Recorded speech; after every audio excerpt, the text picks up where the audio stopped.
मध्य प्रदेश विधानसभा चुनाव के दौरान कई बार प्रदेश आए प्रधानमंत्री नरेंद्र मोदी ने पूरे समय मुख्यमंत्री शिवराज सिंह चौहान का नाम लेने से परहेज ही रखा है। सार्वजनिक मंचों से लेकर अपने व्यक्तिगत बयानों के दौरान भी उन्होंने कभी शिवराज की ना तो तारीफ की और न ही प्रदेश की किसी योजना का श्रेय ही उनको दिया।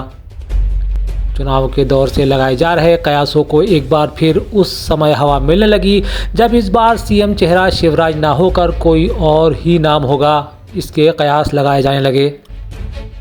राज्यों की जीत के बाद दिल्ली में कार्यकर्ताओं को संबोधित करते हुए भी प्रधानमंत्री मोदी ने अपने इस रवैये को बरकरार रखा है। इस दौरान भी उन्होंने अपने संबोधन के दौरान एक बार भी सीएम शिवराज सिंह चौहान का नाम नहीं लिया। ऐसे में यह संकेत मिलने ज़रूरी है और लगते भी हैं कि एमपी में इस बार नए चेहरे को मौका मिल सकता है। आज हर गरीब कह रहा है वो खुद जीता है। आज हर वंचित के मन में भावना है कि चुनाव वह खुद जीता है। आज हर किसान यही कहता है ये चुनाव हर किसान जीता है। आज हर आदिवासी भाई बहन ये सोचकर खुश है कि उसने जिसे वोट दिया वो विजय उसकी अपनी है। उधर इस बीच केंद्रीय मंत्री ज्योतिरादित्य सिंधिया, नरेंद्र सिंह तोमर, प्रहलाद पटेल सहित कई नेता रविवार रात को ही दिल्ली रवाना हो गए थे। भाजपा महासचिव कैलाश विजयवर्गीय भी सोमवार को दिल्ली पहुंच गए। ऐसे में इन कयासों को और भी पंख लगना लाजमी है। माना जा रहा है कि मोदी जल्द ही एमपी के नए सीएम को लेकर फैसला ले सकते हैं। मुख्यमंत्री चेहरा किसको समझे अब? भारतीय जनता पार्टी को कोई कार्यकर्ता होगा जो सुचारू रूप से मध्य प्रदेश को फिर विकास की गति हम सोच रहे हैं कि शायद आप मुख्यमंत्री आप सोचते रहिए। सूत्रों की माने तो सिंधिया और तोमर दोनों को प्रमुख दावेदारों में शामिल किया जा रहा है, लेकिन आने वाले लोकसभा चुनाव को देखते हुए एमपी में फिर से ओबीसी सीएम ही बनाया जाएगा, इसके भी कयास से इनकार नहीं किया जा सकता। मध्य प्रदेश के प्रभारी बनाए गए भूपेंद्र यादव और अश्विन वैष्णव ने भी इस संबंध में चर्चा की जा रही है। यह भी जगजाहिर है कि भाजपा ने मध्य प्रदेश, छत्तीसगढ़ और राजस्थान में अपने मुख्यमंत्री पद के लिए किसी भी उम्मीदवार की घोषणा नहीं की थी, इसलिए पार्टी वरिष्ठ नेताओं को इन तीनों राज्यों में पर्यवेक्षक बनाकर भेजेगी।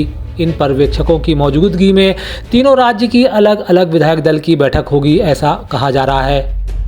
कहा तो यह भी जा रहा है कि विधायकों से चर्चा करने के बाद ही मुख्यमंत्री के नाम तय किए जा सकते हैं।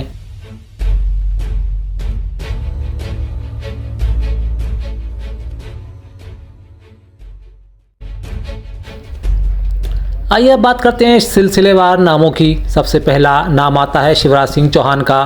बता दें कि बीजेपी की दिग्गज लीडर शिवराज सिंह चौहान मध्य प्रदेश के मुख्यमंत्री रहे हैं। उन्होंने 4 बार मुख्यमंत्री पद की शपथ ली है।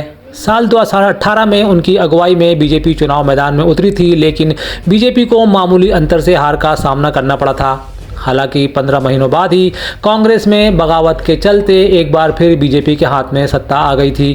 इस बार चुनाव में बीजेपी ने शिवराज सिंह चौहान को सीएम का चेहरा नहीं बनाया, लेकिन बीजेपी की इस प्रचंड जीत में उनकी योजनाओं की अहम भूमिका मानी जा रही है। ऐसे में सवाल उठता है कि क्या शिवराज सिंह चौहान को एक बार फिर मुख्यमंत्री पद का मौका मिलेगा या वे नए चेहरे हो सकते हैं। वहीं दूसरा नाम आता है केंद्रीय मंत्री ज्योतिरादित्य सिंधिया का।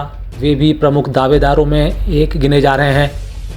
इस बार ग्वालियर चंबल में बीजेपी को अच्छे परिणाम मिले हैं। सिंधिया के कई पुराने समर्थक फिर से जीत कर वापस मैदान में आ गए हैं। इसके साथ ही सिंधिया ने चुनाव में अपने क्षेत्र के अलावा प्रदेश के अन्य हिस्सों में भी प्रचार किया था और वे स्टार प्रचारकों की लिस्ट में शामिल रहे हैं। ऐसे में उनकी दावेदारी से भी इनकार नहीं किया जा सकता। सरकार बन गई है, सीएम का चेहरा कौन होगा? भारतीय जनता पार्टी एक दल है, प्राइवेट लिमिटेड कंपनी नहीं है। इस दल की अपनी प्रक्रिया है, परिणाम आ गए हैं, अब प्रक्रिया अपनाई जाएगी और उसके बाद निर्णय केंद्रीय कृषि एवं किसान कल्याण मंत्री नरेंद्र सिंह तोमर को मुख्यमंत्री पद के लिए सबसे बड़ा दावेदार माना जाता रहा है। तोमर को मुरैना की दिमनी सीट से मैदान में उतारा गया था।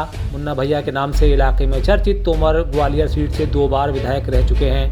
वे फिलहाल मुरैना श्योपुर संसदीय सीट से सांसद हैं। नरेंद्र सिंह तोमर को प्रधानमंत्री नरेंद्र मोदी का करीबी भी माना जाता है। नाम आता है कैलाश विजयवर्गीय का। बीजेपी के कद्दावर नेता और राष्ट्रीय महासचिव कैलाश विजयवर्गीय को अमित शाह का करीबी माना जाता है।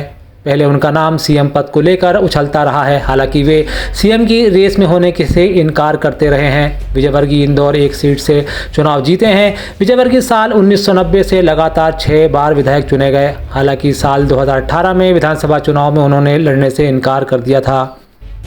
मध्य प्रदेश में मुख्यमंत्री की रेस में प्रहलाद पटेल का भी नाम आता है। पटेल केंद्र सरकार में पर्यटन राज्य मंत्री हैं। वे नरसिंहपुर से विधानसभा चुनाव जीते हैं।